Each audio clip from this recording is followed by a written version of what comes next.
Hello, hey. Just been going through a lot of things lately, but things will get better along the way. Um, Today I was on Facebook and I ran across a video by Mike Mic or something. I don't know if it's abbreviated or if it's pronounced Mike or whatever.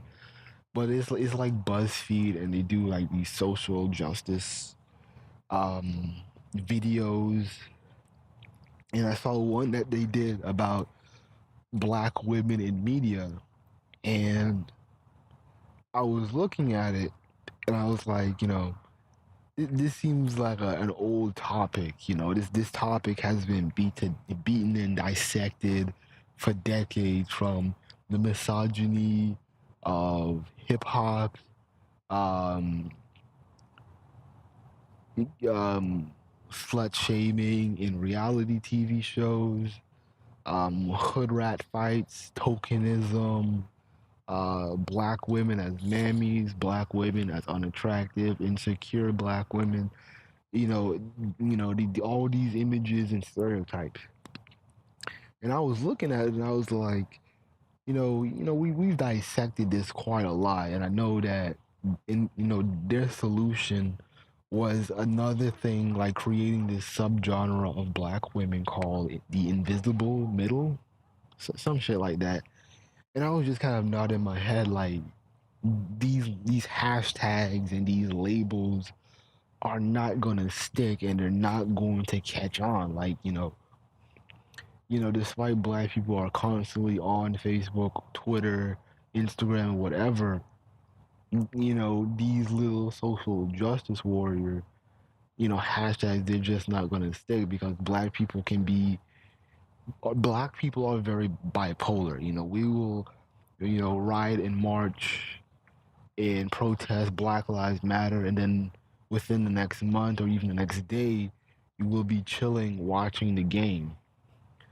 So, a lot of these hashtags don't work. And another thing is that seen a couple. There was like a documentary. I couldn't remember the name. I couldn't find it again on YouTube. But this black feminist, she wants to fix the issues with the stereotypical black woman, in media. And I remember the question that I asked them, but it never got answered. Was that if you want to fix the problems in black female in media with black women, you're going to have to create revenues and jobs to where black women can have easy access and employment to.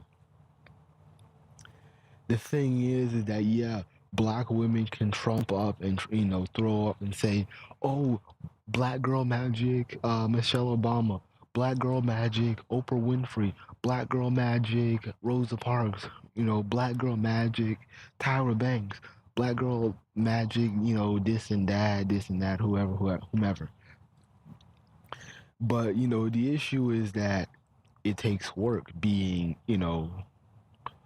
the first lady. It takes work being a doctor, being a lawyer, being an entrepreneur, being a businesswoman, being being a CEO of a business, and being a all of this. It takes practice, and the thing is, those can take like years to master, and the thing is, you're dealing with girls, and I'm just going to be talking to the girls right now.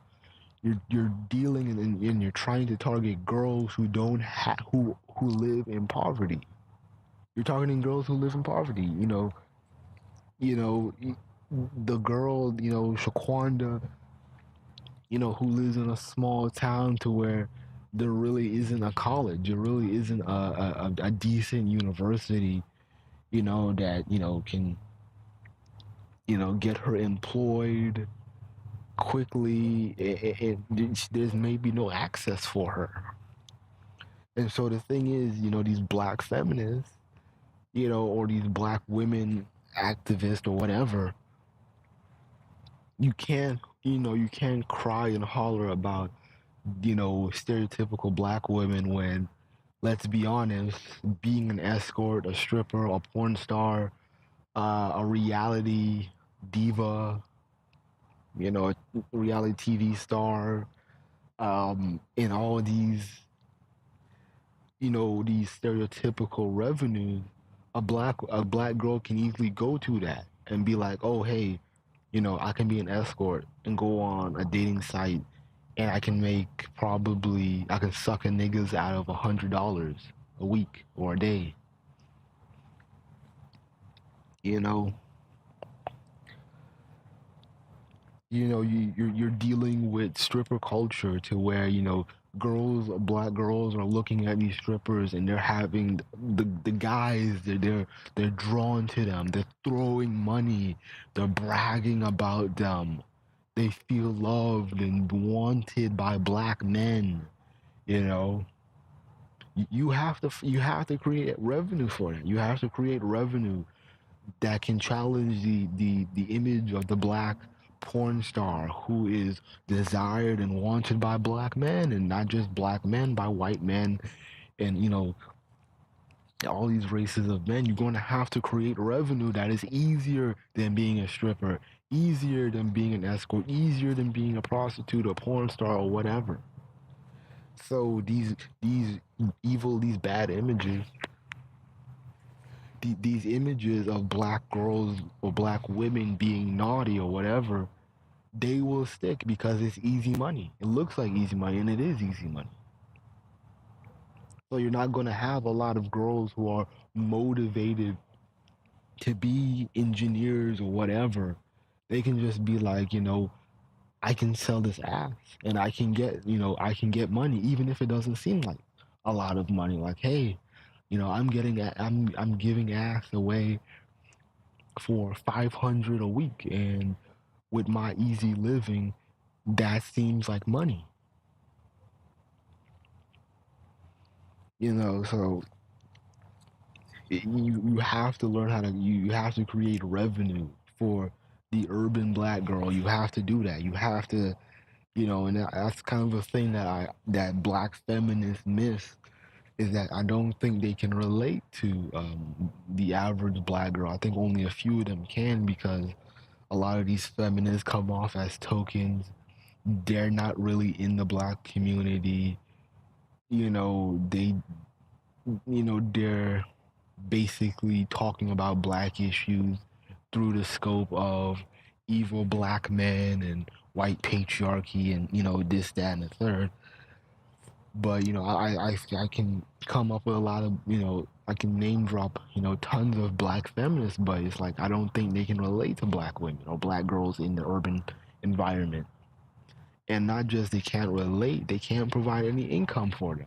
These feminists are not hiring black girls to do anything. you know so we need to figure out what can be done to save girls from these, from going to these stereotypical revenues for money. So you can't be that stereotypical image without that.